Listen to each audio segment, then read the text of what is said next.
하고 오늘 아가서 성경 산책 시작하겠습니다. 하나님 감사합니다. 부활의 새날을 기다립니다. 우리 주 예수 그리스도의 부활을 우리에게 보여주시고 가르쳐주시고 부활 소망 가운데에 살아갈 수 있도록 은혜 주셔서 감사합니다. 오늘은 부활주의를 기다리면서 아가서 성경 산책으로 함께 모였습니다. 잘 읽게 되지 않는 성경, 잘 다루어지지 않는 성경, 그래서 그 의미가 모호하고 많은 의견들이 있는 성경, 우리 채움과 비움의 교회 성도들이 아가서를 읽으면서 하나님께서 이 땅에 남자와 여자를 창조하시고 가정을 이루라 하신 명령의 의미가 무엇인지 분명히 깨달아 우리의 소중한 가치, 우리의 삶, 하나님께서 우리에게 주시는 그 복의 원형을 회복해 나가며 붙들어내며 서로에게 선물하는 남자와 여자, 남편과 아내, 주의 성도들 되게 하여 주시옵소서. 오늘 우리의 시간에 은혜를 주실 줄 믿고 감사드리오며 우리 주 예수님의 이름으로 간절히 기도드리옵나이다. 아멘. 예, 오늘 함께 아가서 성경 산책으로 모였습니다. 아가서라고 하는 책은 여러 가지 논란이 굉장히 많은 책입니다. 실제로 유대인들 같은 경우에는 유대의 많은 랍비들이 아가서 같은 경우에 미성년자에게 읽지 못하도록 이렇게 지시하고 명령하는 책이기도 합니다. 왜 그러냐면 아가서를 처음부터 끝까지 한번 꼼꼼하게 다 읽어보셨죠? 읽어보실 때 여호와, 하나님, 은혜, 섭리, 통치, 거룩, 법, 질서 이런 단어 찾아보신 적 있습니까? 아가서에는 그런 단어가 없어요. 하나님의 하자도 나오지 않습니다. 하나님의 통치와 섭리가 무엇인지 직접적으로 지칭하는 말도 없고 문장도 없고 유추해 볼 만한 어떤 가르침들도 없습니다. 그러다 보니 오랜도록 유대 전통 가운데서도 아가서는 구약 전통을 이야기하는 겁니다. 구약 전통 가운데서도 아가서는 정경으로 묶여서 유대인들에게 전수되어 왔는데 많은 사람들이 도대체 이 아가서가 왜 구약 성경의 전통 가운데 정경으로 묶여왔는지 잘 몰랐어요. 그러다 보니까 이 아가서를 다루면서 참 많은 의견들이 있어 왔는데 그 중에서도 많은 사람들이 합의를 보면서 아가서는 이렇게 읽어야겠다라고 하는 생각이 한 3개 정도로 좁혀지게 되었습니다. 그 아가서를 어떻게 읽는 것이 좋으냐?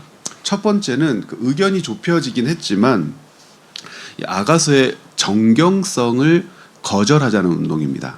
아가서는 유대 전통 가운데에서 혹은 기독교 전통 가운데에서 성경 안에 들어있고 성경으로 묶여 있지만 이 내용 안에서 하나님의 법과 질서, 섭리와 통치를 찾아볼 수 없기 때문에 우리가 들어있는 것을 굳이 뺄 수는 없으니까 가르치지 말자 혹은 읽지 말자, 읽더라도 이것을 하나님 말씀의 권위에는 두지 말자. 할 수 있으면 정경에서 빼도 괜찮겠다. 수백 년 동안 지속되어 온 논의들입니다. 그래서 첫 번째 합의는 많은 사람들이 합의를 했어요. 정경성을 거절하자. 그러다 보니까 어떻게 하나님께서 역사를 주관하시면서 자기 백성에게 당신의 말씀으로 주신 성경을 함부로 재단하거나 판단할 수가 있겠는가? 누구 마음대로 정경성을 거절하느냐? 그 정경성을 거절하자고 제안하는 사람들이 묻는 거예요. 그러면 당신들의 대안은 뭐냐? 그래서 아가서를 어떻게 대하는 것이 좋을까? 그렇게 해서 서로 합의하고 생각해 낸 것이 본문 해석을 변경시켜서 읽어보자. 그러니까 해석을 변경시켜서 읽어보자라고 하는 뜻은 본문에 우리가 가지고 있는 지식이라든지 경험이라든지 축적된 연구 결과를 반영해서 읽어보자. 그러니까 본문 해석을 통하여 이 아가서의 내용을 변형시키면 어떻겠느냐. 변형시킨다는 것은 변개한다는 것이 아니라 그러니까 이해의 폭을 한번 넓혀보자라고 하는 의미에서 변경을 시도해보자. 변경을 시도해보자라고 하는 사람들의 의견 가운데서도 두 가지가 서로 대립했습니다. 하나는 어떤 것이냐면 이 변경시켜보자라고 하는 말 자체를 먼저 좀 생각했으면 좋겠는데, 아가서를 읽을 때 그 본문의 의미를 확장 해석하자, 확장해서 이해하자 할 때는 아가서에만 적용되는 개념이 아니라 다른 성경의 비유적인 어떤 기록들에도 적용되는 것인데, 변경에 해당하는 성경 해석의 방법론을 알레고리적 방법이라고 얘기를 합니다. 알레고리적 방법.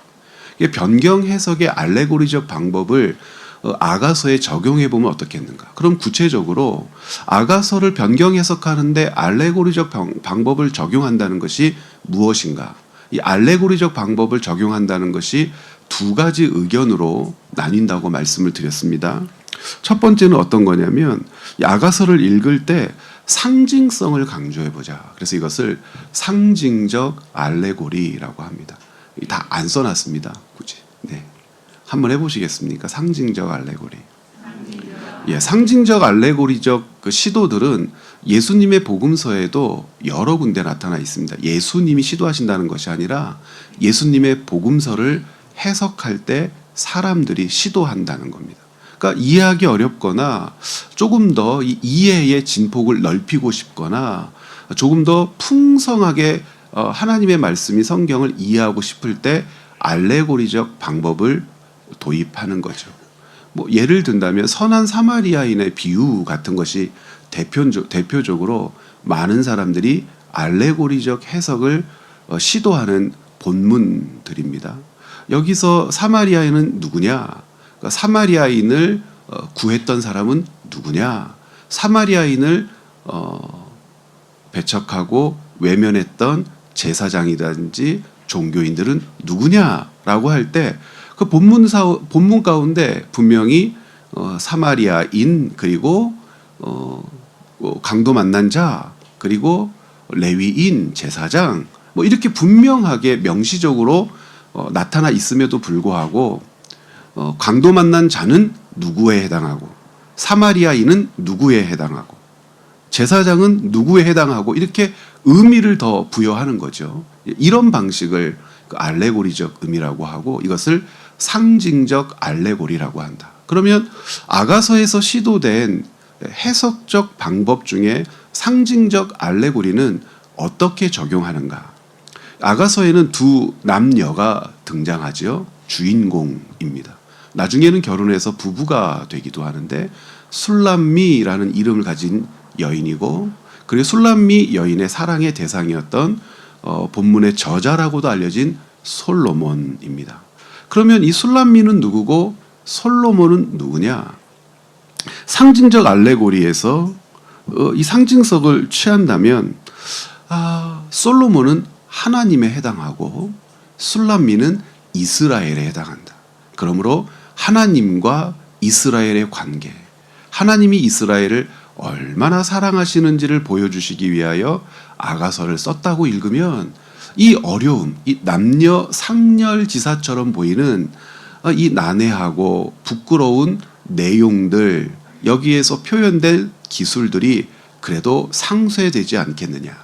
그만큼 하나님과 이스라엘은 사랑하는 사이였다는 것을 아가서를 통하여 보여주니까 아가서를 정경에 넣지 않았겠느냐. 신약시대의 문제가 되었어요. 그러면 신약시대에 예수 그리스도를 통하여 구원받은 백성들이 유다, 이스라엘만 있는 것이 아니라 모든 이방인에게로 확장됐는데, 아가서를 신약의 교회는 어떻게 받아들여야 되느냐? 어떤 정경성이 있기에 이 아가서를 하나님의 말씀으로 읽어야 되느냐? 그랬더니 이 머리 좋은 신약시대의 목회자들이 그것은 이런 것이다. 솔로몬은 예수 그리스도를 의미하고, 여기서 나오는 솔로몬의 사랑의 대상인 술람미는 신약시대의 교회를 이야기한다. 그래서 이 아가서는 예수 그리스도와 교회의 관계, 그것이 얼마나 깊은 사랑으로 맺어진 것인지를 가르쳐 주기 위하여 그 옛날 구약 시대 때부터 예언으로 주어진 말씀이다. 이것이 어떤 알레고리라고요? 네, 상징적 알레고리. 우리 체험과 비움의 교회는 이 정도는 우리가 알아야 되는 것 아니겠습니까? 예. 상징적 알레고리라고 합니다. 이 상징적 알레고리만 있는 것이 아니라 또 하나가 있어요. 이 상징적 알레고리를 채택하려다 보니까 또 어려움이 있는 거예요. 어떤 어려움이 있냐면 성경에서는 이 상징적 알레고리가 등장하는 대표적인 선지서들이 있죠. 호세아서, 아모스서 같은 경우에. 호세아서에 어떤 상징적 알레고리가 있죠? 하나님께서는 당신을 남편으로, 그리고 북이스라엘을 혹은 이스라엘을 아내로 하시기 위하여 누구와 누구를 세워서 하나님의 마음을 가르치십니까? 호세아와 고멜이라고 하는 실제 부부를 내세워서 하나님과 이스라엘의 관계를 가르치신단 말입니다.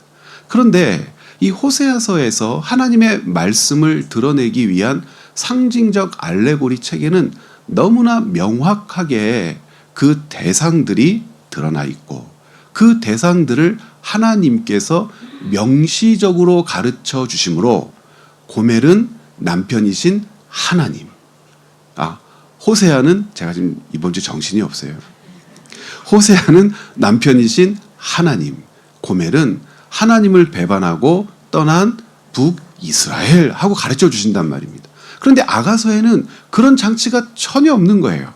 이 상징적 알레고리로 이 본문을 채용해서 해석의 범주를 넓혀 풍성하게 이해하기 위한 전제라고 하는 것이 있어야 되는데 일반적으로 사용된 상징적 알레고리의 체계, 그러니까 구약 성경이든지 당시 문헌에서 발견되는 상징적 알레고리의 체계가 이 아가서에는 전혀 발견되지 않아요. 그냥 뭐라고 할까요? 아무것도 찾을 수 없는 그냥 연애사 자체예요. 그러니까 이 솔로몬이 누구를 이야기하는 것인지 술람미가 누구를 이야기하는 것인지라고 하는 후첨들이 없어요. 주석들이 없어요. 설명들이 없어요. 술람미는 술람미고 솔로몬은 솔로몬일 뿐이에요. 그러다 보니까 이 상징적 알레고리를 받아들여서 성경을 읽으면 안 되지. 여러분 여기까지 들어보니까 어떻습니까? 지금까지 아가서 설교를 듣든지 아가서를 이해할 때 많은 교회들이 어디에 멈춰 있는 것 같아요? 어렵습니까? 상징적 알레고리에 멈춰 있는 거예요. 왜 그럴까요? 솔로몬을 하나님으로 혹은 우리의 그리스도로, 술람미를 이스라엘로 혹은 신약시대의 교회로 읽는 것에 멈추어져 있는 이유가 뭘까요? 이런 난점들 혹은 상징적 알레고리로 읽을 수 없는 계속해서 받아들일 수 없는 난해한 요소들이 가득 발견됨에도 불구하고요. 그 이상의 시도들이 불경건하다고 생각을 하는 겁니다. 언제나 어디에 생각이 고착화되어 있냐면 성경이라고 하는 글은 하나님의 구속사를 우리에게 나타내시는 것인데 하나님의 구속사라고 하는 것은 정형적으로 이러한 패턴을 가지고 있고 이렇게 나타나야 해. 하나님이 계시고 배반하는 자들이 있고 하나님의 용서가 있고 돌이킴이 있고 하나님의 긍휼이 있고 그렇게 해서 구원이 일어나는. 그러니까 이러한 성경의 카테고리 안에서 그리고 흐름 안에서 이 아가서를 읽어내야 해라고 하는 압박감. 이 압박감을 벗어나지 못하게 되자 이 상징적 알레고리를 붙들어 내므로 아가서를 해석하자고 주장하고 있는 거죠. 여기에 멈춰버린 겁니다. 그러니까 여기에 대한 반동적 작용으로 어떤 의견들이 있었냐면 소위 말하는 타이폴로지화라고 하는 것을 시도해 본다. 이 타이폴로지화라고 하는 말을 어떻게 이해할 수 있냐면 이것을 유형론적 알레고리라고 합니다. 한번 해보시겠습니까? 유형론적 알레고리.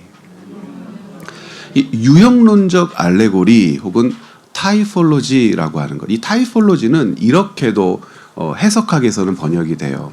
모형론이라고도 번역이 됩니다. 한번 해보시겠어요? 모형론. 자, 구약에는 많은 모형론적 요소들이 있죠. 예를 든다면 예수님께서 당시에 당신의 메시아 되심을 가르치기 위하여 여러 사람들을 인용하십니다. 그 중에는 모세도 있고 다윗도 있죠. 그리고 구약 시대에 나타났던 여러 가지 신비한 현상과 하나님의 역사들도 있습니다. 홍해를 가른 사건, 만나 사건, 혹은 단도직입적으로 반석에서 반석을 터뜨려 물을 낸 사건 등등은 모형론적으로 신약에서 그것을 취하여 예수 그리스도의 사역으로 가르칩니다. 반석은 그리스도다라고 아예 얘기를 해버려요. 모세의 모든 어떤 지도력, 영도력, 모세를 통하여 나타난 하나님의 대언의 뜻을 받들어서 예수 그리스도가 메시아시다라고 하는 것을 많은 사람들은 모세와 같은 선지자로 인식하고 예수님이 하나님의 약속대로 모세와 같은 선지자를 이 땅에 보내주시겠다고 하신 하나님의 말씀의 성취자 되신다, 이렇게 고백하는 거죠. 이게 모형론이에요. 그러니까 구약에서는 이 모형을 통하여 무엇을 바라보게 하죠? 원형을 바라보게 합니다. 그러니까 모형이 있는 이유는 원형을 바라보게 하는 가치 때문에 그렇잖아요. 건축 설계하는 우리 집사님도 계시지만 실제 건물을 짓기 전에 모형을 짓지 않습니까? 그 모형을 보면서 실제 건물은 이렇겠구나 하고 입체적으로 모든 상황을 파악하는 거죠. 벽면은 이렇구나, 뒷면은 이렇구나, 크기는 이런 비율이구나, 창문을 이쪽에 이런 식으로 달겠다는 얘기구나. 그 모형을 충분히 보았다고 해서 이 모형이 원형 같을 수는 있습니까? 원형 같을 수는 없지만 모형의 가치는 무엇이죠? 원형을 유추하게 하거나 원형을 기대하게 하는 것. 만반의 준비를 통하여 원형을 맞이하게 하는 기능이 이 모형론적 가치의 중요성이란 말이에요. 그러면 제가 조금 전에 알레고리를 얘기할 때 유형론적 알레고리를 왜 조금 전에 이야기한 상징론적 알레고리의 대안으로 제시하느냐, 이렇게 하자는 거죠. 자, 아가서에 있는 술람미와 솔로몬의 사랑, 그들의 연애사를 우리는 부인할 수 없다. 왜냐하면 날 것 그대로 솔로몬과 술람미가 사랑하는 내용을 그리고 있으니까. 그런데 이것을 뭐로 읽어보자? 모형으로 읽어보자. 모형으로 읽어보자. 이 모형은 무엇을 바라보게 하는 것이다? 원형을 바라보게 하는 것이다. 그러면 이것은 무엇에 대한 모형이냐? 하나님과 자기 백성의 사랑을 애달도록 간절하도록 기록하고 있는 말씀이니까 이 모형을 통해서 무엇을 바라보게 하는 기능이 있다? 원형을 바라보게 하는 기능이 있다. 그 원형은 무엇이다? 하나님의 아들이신 예수 그리스도의 오심, 그분의 죽음, 자기 백성을 위한 그 헌신, 사랑, 그것을 바라보게 하는 이 타이폴로지, 모형론적, 조금 전에 말씀드린 용어대로라면 유형론적 알레고리의 모습이 있지 않겠느냐. 그래서 이 솔로몬과 술람미의 사랑을 그대로 읽자. 그런데 해석할 때는 이것을 어떻게 취하자? 모형론적으로 취해서 이 모형이 원형을 바라보게 하는 기능을 갖고 있다고 해석해 보면 어떻겠느냐 그랬습니다. 그러면 이 유형론적 알레고리, 모형론이라고 하는 것이 굉장히 매력적이죠. 어디에서는 조금 더 발전한 이론 같습니까? 상징적 알레고리. 진짜 훌륭하십니다. 그렇죠? 예. 상징적 알레고리에서는 그 진일보한 아주 그 괜찮은 대안으로 사람들이 받아들이게 되었어요. 이 상징적 알레고리가 가지고 있었던 단점, 약점들이 많이 보완된다고 생각을 했습니다. 이 상징적 알레고리가 가지고 있었던 가장 큰 한계와 단점은 무엇이죠? 본문이 말하려고 하는 것을 아예 왜곡시켜 버리는 거잖아요. 본문은 뭘 얘기하고 있죠? 솔로몬과 술람미의 사랑이라고 하는 것을 이야기하고 있는데, 상징적 알레고리를 취하면 무엇은 다 사라져 버려요. 솔로몬, 술람미 이 두 남녀, 그리고 그 남녀 사이에서 발생한 사랑이라고 하는 것은 싹 다 사라져 버리고 오직 뭐만 남아요? 영적인이라고 불리우는 종교적인, 신앙적인 어떤 형태만 남아버려요. 그러면 뭐는 없어져 버린 거예요? 본래의 글의 의도는 없어져 버리는 치명적인 약점이 이 상징적 알레고리에 있었단 말이에요. 그런데 이 상징적 알레고리의 대안으로 제안하고 있는 어떤 알레고리요? 유형론적 알레고리. 이 모형론으로 이 본문을 취하자라고 하는 것이 어떤 측면에서는 대안이 됩니까? 원래 글의 의도, 글의 관심사를 남겨놓는 어떤 부분에서는 대안적인 측면이 분명히 있지요. 솔로몬도 남고 누구도 남습니까? 술람미도 남고 솔로몬과 술람미 사이에 나눈 사랑도 남는다는 장점이 있지만, 어떤 문제가 발생하냐면 본문이 가지고 있는 지극한 관심사라고 하는 것이 있다는 것을 간과하는 거죠. 본문이 가지고 있는 지극한 관심사라고 하는 것은 솔로몬이라고 하는 남편, 술람미라고 하는 여자, 아내, 남편과 아내, 여자와 남자로서 그들이 나눈 대화나 그들이 만들어낸 사랑이 이렇게 흐지부지 혹은 변형되어도 된단 말인가? 라고 하는 질문을 낳습니다. 그래서 역시 아가서가 가지고 있는 고유한 관심사가 무엇이냐라고 질문을 한다면 유형론적 상징주의자들은 뭐라고 얘기하겠어요? 솔로몬 그리고 술람미보다 이것은 무엇을 더 강조하는 말씀이야? 하나님과 백성의 사랑을 강조하는 말씀이야 라고 아가서의 관심사를 단정한단 말이에요. 그런데 유형론적 상징주의를 받아들이지 않는다면, 받아들이지 않는 사람에게 있어서 이 아가서의 가장 큰 관심은 뭐라고 얘기하겠어요? 솔로몬이라고 하는 남편이 되는 자와 술람미라고 하는 여자, 아내가 되는 자, 그들이 만들어 놓은 사랑이라고 하는 것이 무엇인지를 우리에게 가르쳐 주는 것이 이 아가서의 가장 중요한 관점이야 라고 얘기하면, 이 두 번째 후자의 얘기에 대해서 모형론적 상징주의 해석을 주창하는 자들이 답변할 수 있겠습니까? 답변하지 못하는 거예요. 그래서 세 번째 의견이 생겼어요. 첫 번째는 뭐였죠? 아니죠. 그보다 더 첫 번째가 있어요. 큰 1번. 정경성을 거절해버리자. 이거는 성경에 둘 필요가 없어.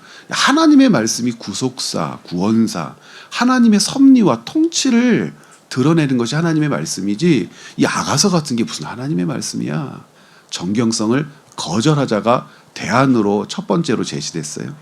이 두 번째는 알레고리적 방법이라고 하는 것이 두 번째로 대안으로 제시됐는데, 이 알레고리적 방법을 둘로 나눌 수 있다고 그랬습니다. 첫 번째는 상징론적 알레고리가 있고, 두 번째는 유형론적. 근데 유형론적 알레고리라고도 하지만 이걸 뭐라고 불러보자고요?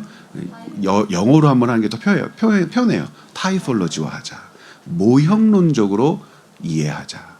그런데 이 상징론적 알레고리가 가지고 있는 약점, 단점이 있었죠. 그리고 모형론적 알레고리가 가지고 있는 단점도 있습니다. 그래서 세 번째 대안으로 이렇게 제안되는 것이 뭐냐면, 원형을 수용해서 한번 해석해보자. 원형. 그러니까 원형을 수용해서 해석해보자라고 하는 것은 유형론적 알레고리도 좋지만, 그러니까 유형론적 알레고리라고 하는 것을 잘 기억하셔야 됩니다. 아마 많은 방송 설교, 여러분들 유튜브 제발 함부로 좀 보지 마세요. 진짜 전에는 우리가 인터넷을 쓰레기 바다라고 하고 터부시했을 때가 있잖아요. 그러다 보니까 많은 그리스도인들이 정보에 접근하는 그런 속도나 혹은 실력들이 많이 뒤처졌었거든요. 예, 그러다가 이제는 누구보다도 그리스도인들이 인터넷 세상을 잘 활용하는데 뭐만 활용하세요? 유튜브만 활용하시잖아요. 그렇잖아요. 특별히 설교는 구별해서 좀 들으시고요. 교파나 교단, 교회들을 그리고 그 설교한 목회자들을 좀 잘 알아보시고 설교를 들어주시기를 부탁드립니다. 아마도 많은 설교들은 상징적 알레고리 혹은 이 모형론적 알레고리로 아가서를 읽는데 멈추어져 있을 거예요. 그런데 체험과 비움의 교회는 올해 어떤 시도를 해보려고 하냐면 원형을 살려서 세 번째 대안이죠. 원형을 수용하면서 아가서를 읽을 수 있지는 않을까. 그러니까 원형을 수용하고 원형을 받아들이면서 아가서를 읽는다라고 하는 것은 무엇일까요? 아가서가 가지고 있는 고유한 관심을 한번 들여다보자는 겁니다. 아가서가 가지고 있는 고유한 관심.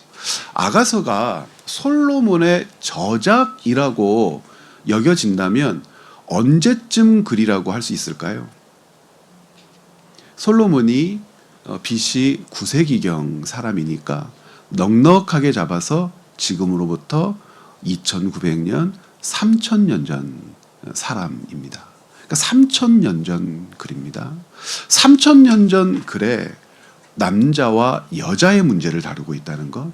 그 남자와 여자의 문제로 멈춘 것이 아니라 부부의 문제를 다루고 있다는 것, 가정의 문제를 다루고 있다는 것은 굉장히 놀랍습니다. 자, 그러면 이것이 정경으로 묶여서 많은 사람들에게 하나님의 말씀으로 전파되어져 왔음에도 불구하고 예수님 당시로부터 그 전후 그리고 조금 지난 이후에 이 아가서를 왜 이렇게 교회 밖으로 밀어내려는 시도들이 있었을까? 그것부터 한번 생각해 보아야 됩니다. 이 영향은 어디로부터 기인하냐면 헬라 제국주의를 거치면서 만들어진 사람들의 지성의 한계로부터 기인합니다. 그러니까 헬라 제국주의를 거치면서 헬라가 가지고 있는 독특한 문화라고 하는 것이 온 세상을 뒤덮었겠죠. 그렇죠?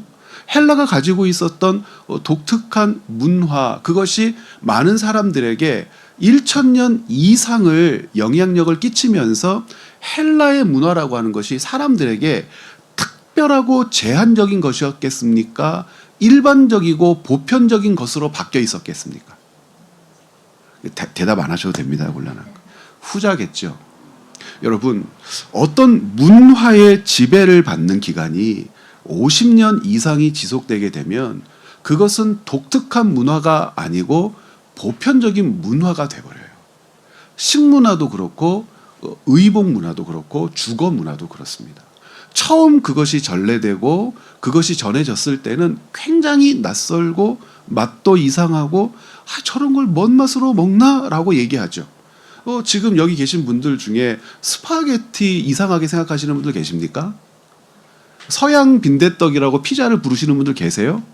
제가 어렸을 때만 하더라도 피자, 스파게티라고 하는 음식은 굉장히 낯설고 스파게티라고 하는 발음이 굉장히 어려워서 어른들은 다 서양 빈대떡이라고 했습니다. 그리고 스파게티는 서양 국수라고 했는데 찝찌름하고 달짝지근한 맛없는 국수라고 했습니다. 그런 걸 돈 주고 사 먹냐라고 얘기했습니다. 지금은 우리는 이제 없어서 못 먹지 않습니까? 문화, 식문화라고 하는 것도 50년이 지속되게 되면은 토착화된단 말입니다. 퓨전화되지 않겠습니까? 아무리 우리가 잘 지켜온 것도 시대 상황에 맞게 변해요. 우리가 먹고 있는 떡볶이가 수백 년 전 떡볶이였겠습니까? 우리가 먹고 있는 불고기가 수백 년 전 불고기였겠냐고요. 하다못해 쌀밥도 100년 전, 200년 전 우리 조상들이 우리처럼 어디서든지 이 악기바리를 먹을 수 있겠습니까? 이 악기바리 그러면 벌써 이상하잖아요. 이 악기바리라고 하는 말은 제가 초등학교 때 사용했던 말입니다. 기름이 잘잘잘잘잘 흐르는 흰 쌀밥 막 이런 거. 그런데 요즘 사람들은 그런 것들에 대해서 생각하지 않는단 말이에요. 토착화되는 거죠. 노래, 의복문화, 정치문화 모두가 그래요. 이 헬라 제국이 알렉산더에 의해서 팽창된 헬라 제국이 고대 근동에 끼친 아주 많은 영향력들 가운데에 토착화된 정신세계라고 하는 것이 있습니다. 그 근동사회 자체, 그것은 뭐냐면 이월론적 체계예요. 이 이월론적 체계가 본격적으로 학문화되고 분립화된 것은 플라톤 이후라고 알려져 있지만 그와 비슷한 영향력을 끼친 것은 예수님보다 한참 후대로부터 기인합니다. 헬라 이원론이라고 하는 것이 결국은 헬라 철학의 영향력으로부터 발현했을 것인데 헬라 철학을 여러 방면에서 이야기할 수 있겠지만 지식 체계에서도 이야기할 수 있겠고 뭐 해석 체계에서도 이야기할 수 있겠고 정치 체계에서도 이야기할 수 있겠지만 특별히 인간 자체를 다루는 혹은 인간의 어떤 영적인 상태 혹은 인간이 가지고 있는 종교성을 다룰 때에 있어서는 이 헬라가 가지고 있었던 영향력은 공히 이월론적 체계로 많은 사람들에게 영향력을 끼쳐요. 그러니까 이월론적 체계라고 하는 것은 뭐냐면 사람을 둘로 나누는 이분법적 방법론입니다. 당연히 어떻게 나눴겠어요? 육체와 영혼으로 나눈. 이것이 헬라인들, 그리스인들이 가지고 있었던 기본적인 체계요, 생각이었단 말입니다. 그러면 육과 영으로 사람을 왜 나누는가? 사람이 가지고 있는 육신적 한계 때문에 그렇습니다. 정신적 한계라고 하지만 정확하게 얘기하면 몸의 한계라고 받아들였어요.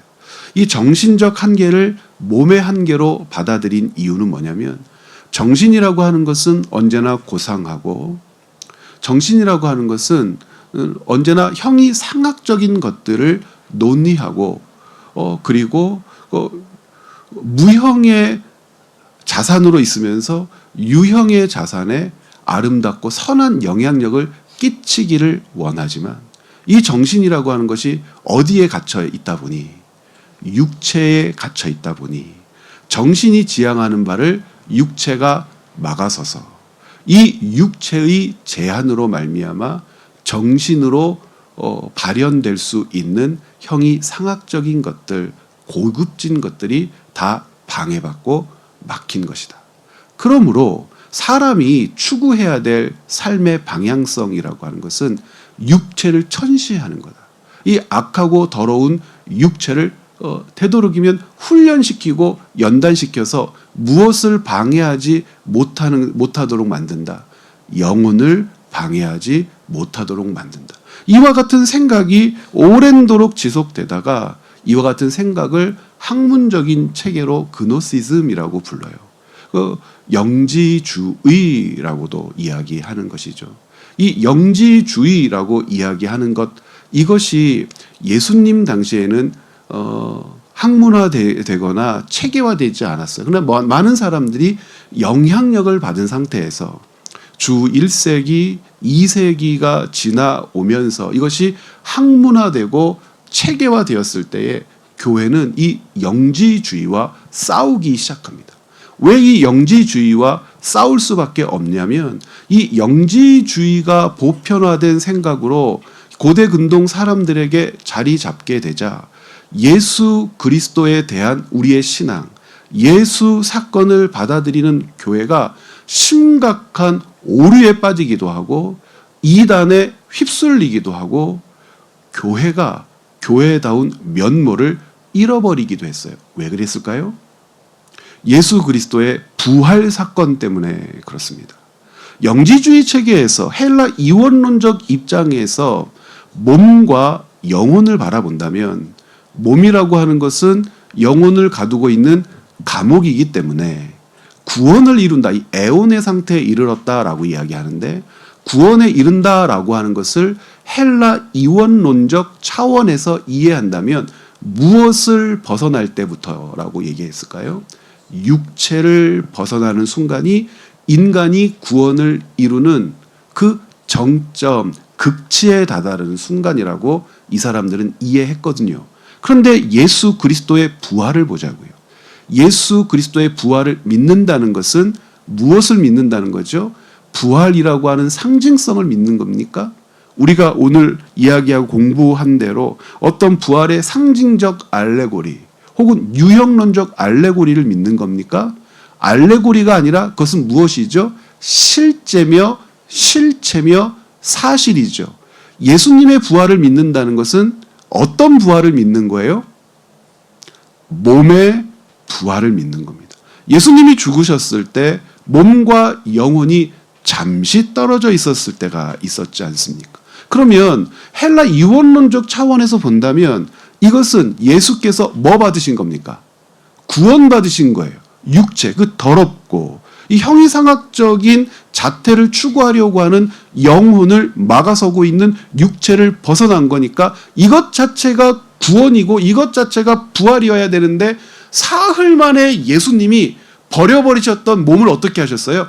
취하셨어요. 그러면 이 헬라 이원론적 체계 안에 있었던 당시의 사람들, 당시의 교회들은 어떤 이야기에 매료될 수밖에 없었겠습니까? 예수님이 부활하셨다는 것은 몸의 부활을 이야기하는 것이 아니야. 이것은 하나의 상징이야. 이것은 하나의 이미지야. 예수님의 부활은 영적인 부활을 이야기하는 거예요. 근데 그 영적인 부활이 얼마나 고상한지 이전에 육체로 있었을 때보다도 훨씬 더 완벽한 영혼이 되신다는 뜻이야 라고 하면 헬라 이원론적 차원에서 초, 중, 고 대학을 마친 사람들의 입장에서 그 복음을 받아들일 때 거부감이 있었겠습니까? 없었겠습니까? 없었을 거예요. 그러다 보니까 어떤 이단들이 생겨나느냐? 예수님의 무엇을 부인하는 이단이 생겨요? 여기서 대답하시면 안 되죠. 제가 대답할. 인성을 부인하는 거예요. 예수님이 인간이셨다는 사실을 부인하는 거예요. 왜냐하면 예수님이 인간이셨다는 것을 받아들이면 자기들이 가지고 있는 지식체계와 계속 부딪혀. 그러면 자기들이 가지고 있는 지식체계에서 육체는 더러운 건데 왜 하나님이 이 더러운 몸을 입어? 이게 답이 안 나오는 거란 말입니다.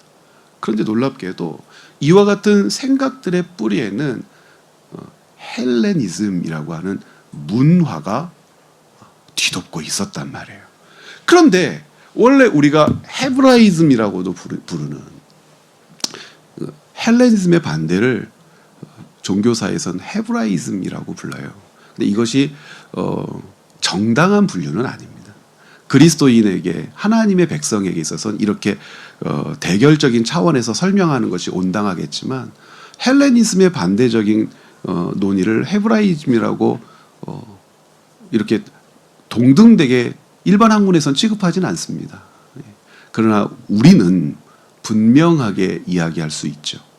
하나님께서 인간을 만드셨을 때 영혼은 선하게 만드시고 육체는 더럽게 만드셨을까요? 육체는 썩어질 것, 더러울 것, 버릴 것, 외면할 것, 악한 것, 추한 것, 추잡한 것, 그리고 영혼은 그 안에 담겨진 고상한 것. 그렇기 때문에 이 영혼과 육체의 그 엄청난 투쟁의 역사를 통하여 하나님께 나아오는 것을 구원, 은혜, 복이라고 말씀하셨을까요? 아니죠. 하나님은 영혼을 만들기 위해 육체를 만드셨습니까? 이게 헬레니즘적 생각이에요. 하나님은 육체보다 영혼을 더 귀하게 여기십니까? 많은 그리스도인들이 지금도 그렇게 생각하는 사람들이 많아요. 하나님은 우리의 몸보다 우리의 영혼을 더 귀하게 여기죠. 내 영혼아 그러지 않아? 그러므로 이 영혼을 소중하게 여겨야 돼. 이 몸은 이까짓 것은 죽을 건데 병들 건데 썩어질 건데 이제 구원받으면 이제 이 몸은 아무것도 아닌데 라고 말한다면 여러분들은 이미 수천 년 전부터 이 땅을 지배해온 어떤 문화의 영향력 아래 있는 거예요.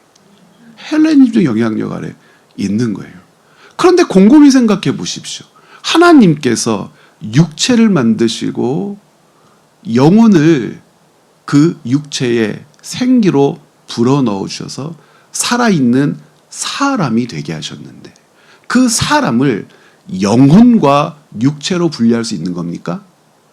사람은 그것을 다 거룩한 하나로 품고 있는 존재이죠. 육체가 더러워라고 하는 이 생각이 사람들에게 두 가지로 영향력을 끼치게 되죠. 하나는 방임, 방탄하니라. 무슨 말이냐면 육체는 더러워. 그러면 사람이 죄를 짓는단 말이에요. 죄를 짓다면 육체 안에 갇힌 고상한 영혼이 죄를 짓는 것이겠습니까?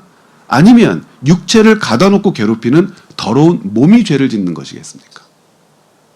당연히 몸이 죄를 짓는 거죠. 그런데 실제 뭐는 죄를 짓지 않아요. 영혼은 죄를 짓지 않아요. 그러므로 징계를 받고 벌을 받는다면 무엇이 그 징계의 대상이 될 겁니까? 영혼이 그 징계의 대상이 되지 않겠습니까? 라고 말하면 안 되죠. 육체가 그 징계의 대상이 되겠죠. 당연히 뭐가 죄를 지니까요. 육체가 죄를 지니까. 그러므로 죄를 짓고 벌을 받든지 말든지 영혼은 뭐 할 필요가 없어요. 상관할 필요가 없어요. 그러므로 육체가 원하는 대로 내버려 두자. 마음껏 살아보자. 실컷 먹어보자. 실컷 즐겨보자. 뭐 즐길 게 없다면 뺏어보자. 도적질이라도 해보자. 방탕한 종류로 바뀌죠. 또 하나는 이건 이제 초대교회에 나타났던 이단적 성향인데 금욕주의로 나타나요. 많은 교회들이 이 금욕주의의 영향력 아래서 엄청난 잘못을 했어요. 이상하죠? 금욕주의의 영향력 안에서 엄청난 잘못을 한다는 게 도대체 무슨 뜻인가? 야, 육체를 유익하게 하고 즐겁게 하는 것은 죄를 짓는 거야. 결국 육체가 강해지고 육체가 좋아지고 육체가 풍요로워지면 그 힘과 권세로 뭘 괴롭힐 거니까? 영혼을 괴롭힐 거 아니야. 그러므로 이 영혼이 육체를 벗어나는 길은 더 어려워질 것 아니야. 그러니까 이 육체를 굶겨 죽이자.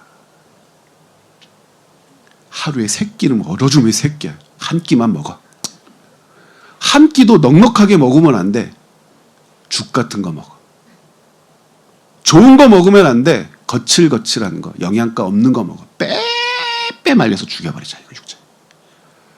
실제 많은 초대교회들이 이 유혹에 빠져서 금욕주의를 붙들면서 하나님의 백성됨을 찬미하는 자들이 있었단 말이에요. 대표적인 교회가 어디죠? 지금은 제가 좀 실망이 좀 됩니다. 에베소 교회가 그랬습니다. 에베소 교회가. 디모데전서에서 4장입니다.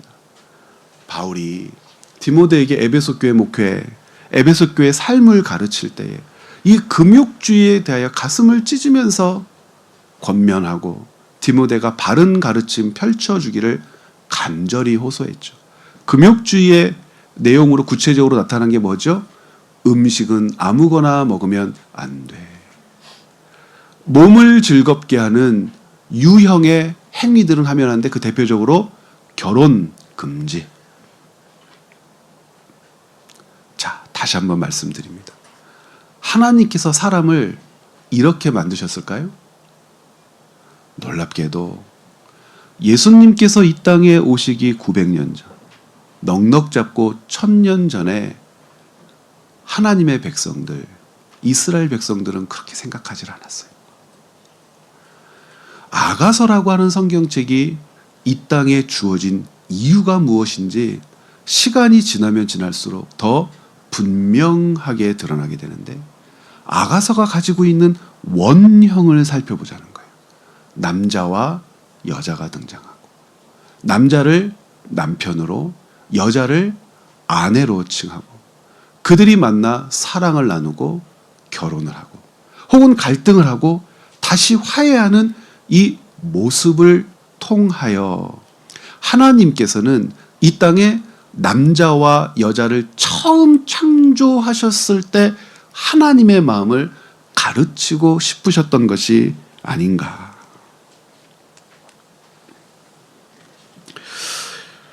제가 썼는지 모르겠네요. 이 강의 안에도.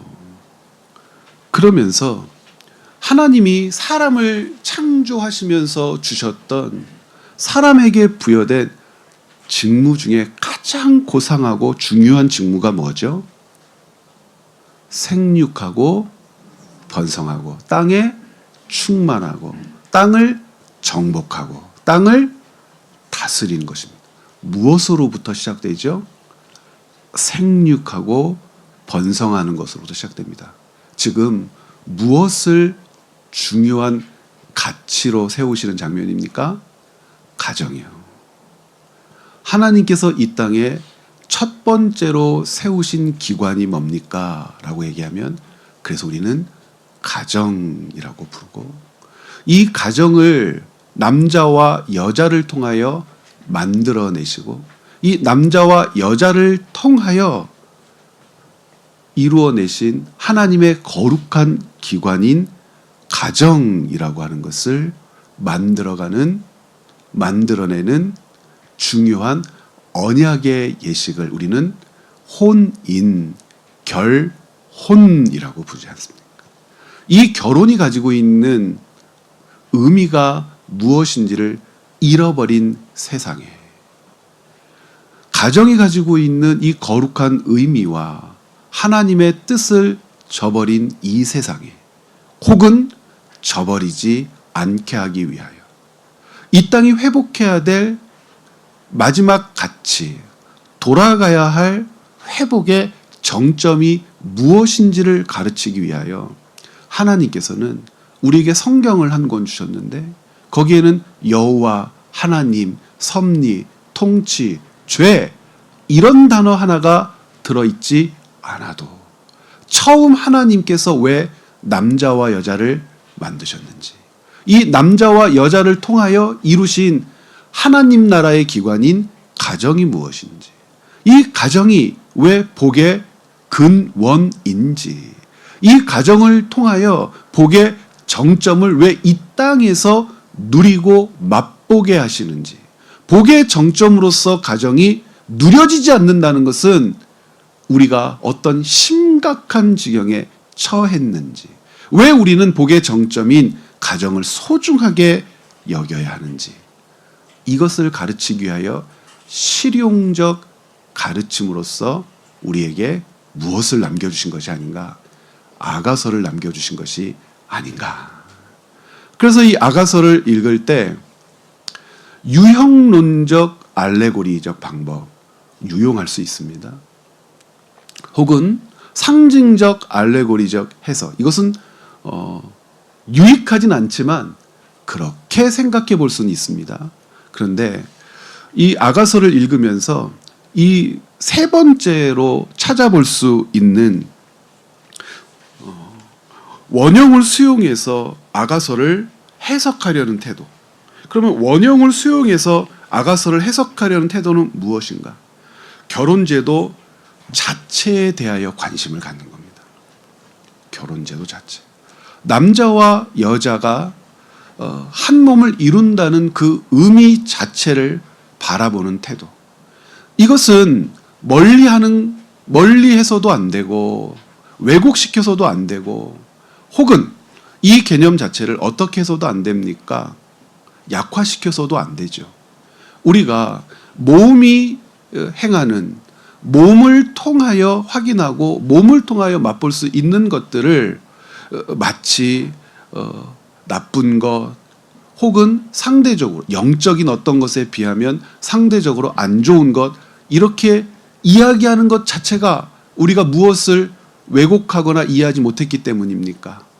성경을 왜곡하거나 이해하지 못했기 때문에 오랜 세월 성경을 왜곡해서 들어왔기 때문에 분명히 말씀드리지만 우리 주 예수 그리스도의 부활은 어떤 부활이라고요?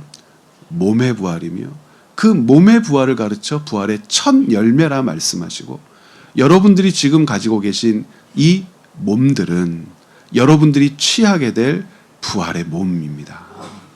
그리고 그 부활의 몸으로 이 땅에 살면서 이 땅에서 하나님의 통치와 섭리의 극치를 맛볼 수 있도록 주신 기관, 결혼이라고 하는 언약을 통하여 주신 기관을 통하여 우리는 하나님의 나라를 누리죠. 그러므로 남녀 간의 사랑이라고 하는 것은 하나님께서 주시는 하나님의 은혜와 복의 정점이라고도 할 수 있겠으며, 그 은혜와 복의 정점인 사랑은 눈으로도 볼 수 있고 손으로도 만질 수 있고 귀로도 들을 수 있는 것입니다. 이때 우리는 이것을 뭐라고 부르죠? 가정이라고 부릅니다. 혼인이라고 부르는 것입니다. 그래서 아가서는 5월 달에 읽어야죠. 가정의 달에. 가정의 달에. 다음 주 본문에서 아가서를 다루면서 여러분들 그 부부 관계에 어려움이 있거나 문제가 있는 분들은 좀 속이 상한 말씀들을 제가 드릴 수도 있을 것 같습니다. 그래서 어쩌란 말이야. 이 남편과 사는 나를. 그래 어쩌란 말이야. 내가 이 여자를 참아면서 몇 년을 살았는데. 아가서 말씀을 읽으면서 여러분들의 그 마음들이 누그러지고 또 회복되고 하나님께서 복의 정점으로 주신 내 남편, 내 아내를 내가 어떻게 받들며 받아들이며 누려야 하는가. 그리고 혹 여러분보다 먼저 이 땅을 떠나신 여러분의 남편과 아내가 계시거나 피치 못할 사정으로 지금은 떠나 나와 함께하지 못하는 내 남편과 아내가 있다면 그분들과 함께 있었던 시절만큼이라도 다시 재해석해내는, 그것을 저주와 같은 삶, 가장 불행했던 어떤 인생이라 하지 마시고 하나님께서 내게 주신 가장 소중한 시간으로 다시 한번 돌이켜 점검해 보는 그런 시간으로 아가서를 읽어주시기를 부탁드립니다. 결론은 아니죠. 아가서가 많은 사람들로부터 거절되고 외면되고 아가서의 해석적인 방법론에 조미료를 잔뜩 가미해서 변형시키려고 했었던 이유가 놀랍게도 헬레니즘적 영향, 헬라의 지배적 영향 때문이었다라고 하는 한 진단을 생각하시면서 여러분들 오늘 조금 있다가 잠깐 쉬셨다가 아가서 본문을 함께 읽도록 그렇게 하겠습니다. 한